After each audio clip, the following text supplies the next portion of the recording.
The air was thick with the stench of decay. It was a smell that clung to the back of the throat, making it hard to breathe. The kind of smell that told you something terrible had happened here. Flies buzzed around a mound of freshly dug earth, their incessant droning adding to the eerie atmosphere. The ground was disturbed, as if it had been hastily covered up, hiding a dark secret beneath. The police swarmed the property, their faces grim and determined. They moved with a sense of urgency, knowing that what they were about to uncover would be nothing short of horrifying. A tip had led them to this nondescript house in the quiet lanes of Elanthor village in Pathanamthitta district, Kerala. It was a place that seemed ordinary at first glance, but held a sinister secret. What they unearthed sent shivers down their spines. Human remains, badly decomposed. The sight was enough to make even the most seasoned officers recoil in horror. The victims, 2 women, they had been brutally murdered. Their bodies showed signs of extreme violence, indicating a level of cruelty that was hard to fathom. This was not just another homicide, it was something far more sinister. The nature of the crime suggested a ritualistic element, something that went beyond mere violence. The whispers began. Human sacrifice. The villagers spoke in hushed tones, their eyes filled with fear and suspicion. The idea that such a barbaric act could happen in their midst was almost too much to bear. The house belonged to a man named Bhagaval Singh, a self-proclaimed ayurvedic healer. He was known in the village, but not well-liked. There was always something off about him. He lived there with his wife, Layla. Together they presented a facade of normalcy. But behind closed doors, something much darker was at play. Their names were soon on everyone's lips, linked to a crime so heinous it shook the very soul of Kerala. The village was abuzz with speculation and fear. Along with them, the police arrested a third person, Mohammed Shafi, a man whose presence sent chills down the spines of those who knew him, a man with a dark past and an even darker secret. His involvement in the crime added a layer of complexity and horror that was hard to comprehend. The investigation was about to unravel a tale of depravity that would leave the nation stunned, a story that would reveal the darkest corners of human nature and the lengths to which some would go for their twisted beliefs. News of the murders spread like wildfire. The once tranquil village of Elanthor was now the epicenter of a media frenzy. Reporters from all over the country descended upon the village, eager to uncover every grisly detail. The sleepy village of Elanthor was besieged by media. Cameras flashed, microphones were thrust into the faces of bewildered villagers, and the air was thick with the hum of satellite vans. Villagers huddled together, their faces etched with fear and disbelief. Conversations were held in hushed tones, as if speaking too loudly might summon the evil that had befallen them. How could such a thing happen here in God's own country? The picturesque landscapes of Kerala seemed to mock the horror that had unfolded. The serene backwaters and lush greenery stood in stark contrast to the grim reality. The victims were identified as Padma and Rosli, both middle-aged women who'd gone missing months apart. Their disappearances had initially been met with little more than local concern, but now they were the center of a nationwide scandal. The whispers grew louder: ritualistic killings, black magic, human sacrifice. The villagers' imaginations ran wild, fueled by fear and the unknown. The police were tight-lipped, but rumors flew thick and fast. Every new piece of information, no matter how small, was dissected and discussed endlessly. Bhagaval Singh, with his knowledge of herbs and potions, was painted as a sinister figure. His once respected position in the community was now overshadowed by suspicion and fear. His wife, Layla, was rumored to be an accomplice in his dark rituals. The couple, once seen as pillars of the community, were now the subjects of dark speculation. And then there was Shafi, the outsider, who had lured the women to their doom. His presence in the village was now seen as a harbinger of evil. The case took a macabre turn as details of the murders surfaced: torture, mutilation, The brutality was unimaginable. The village, and indeed the entire state, was in shock. Kerala, known for its progressive values and high literacy rate, was grappling with a darkness it had never encountered before. The juxtaposition of modernity and ancient fears created a palpable tension, leaving everyone questioning the very fabric of their society.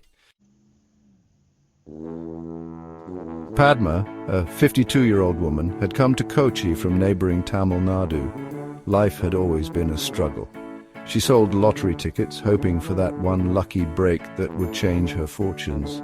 She lived a simple life, her days a monotonous cycle of peddling tickets and dreaming of a better tomorrow.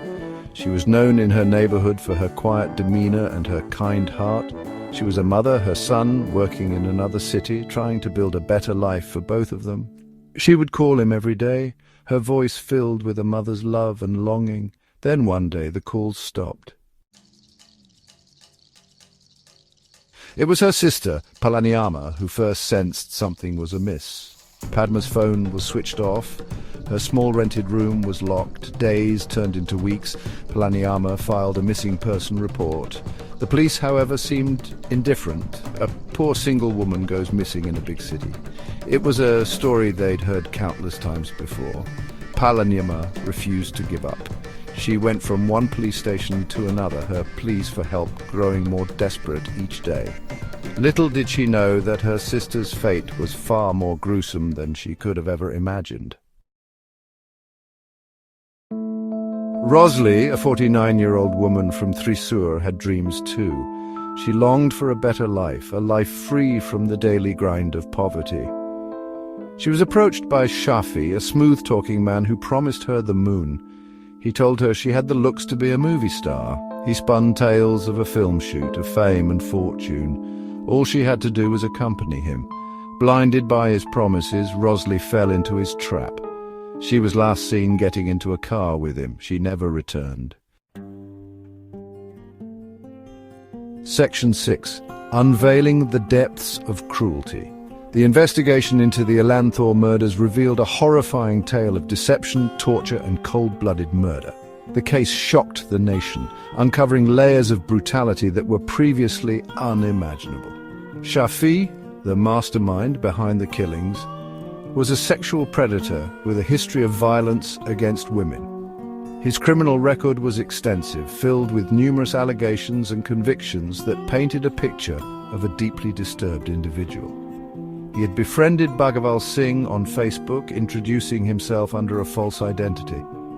This online connection quickly turned sinister as Shafi manipulated Singh, exploiting his weaknesses and desires.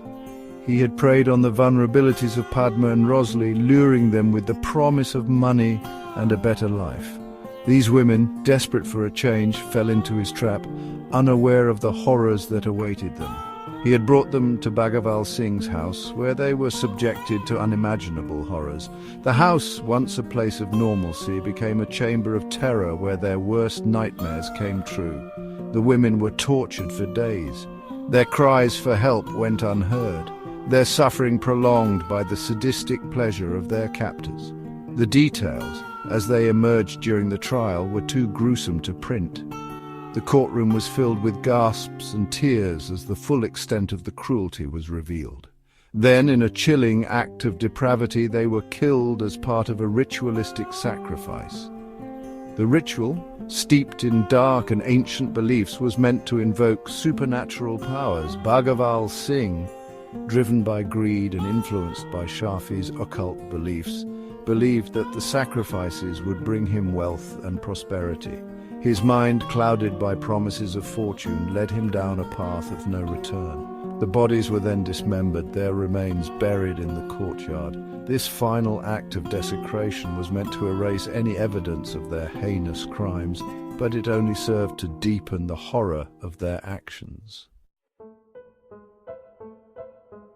Section 7. Kerala in shock. The news of the Ilanthor human sacrifices sent shockwaves throughout Kerala. People found it hard to believe that such barbarity could occur in their midst. The case sparked outrage and fear in equal measure. Protests erupted across the state, demanding justice for Padma and Rosli. The chief minister of Kerala, Pinarayi Vijayan, condemned the murders, calling them shocking and beyond imagination. He assured the public that the perpetrators would be brought to justice. The case also brought to light the dark underbelly of superstition and blind faith that still existed in some pockets of society. Section 8. Echoes in the Courtroom. The trial of Bhagaval Singh, Laila and Mohammed Shafi began in a packed courtroom. The prosecution presented a strong case, backed by forensic evidence and the confessions of the accused. The defense lawyers, however, claimed that the confessions were coerced and that the accused were being framed. The courtroom was a battleground of emotions. The families of the victims demanded swift justice, their grief palpable. The lawyers argued their cases, their voices echoing in the silent courtroom. Section 9. The Unanswered Questions. As the trial progresses, Kerala waits with bated breath for the verdict. The Elanthor human sacrifice case has left an indelible mark on the state's psyche. It has exposed the vulnerabilities of women, the dangers of blind faith, and the brutal reality of human cruelty. The case remains a chilling reminder that even in the most progressive of societies, darkness can lurk in the shadows. The question that lingers in the minds of many is, how could this have happened? And more importantly, what can be done to prevent such horrors from happening again? The answers, like the ghosts of Padma and Rosli, remain elusive.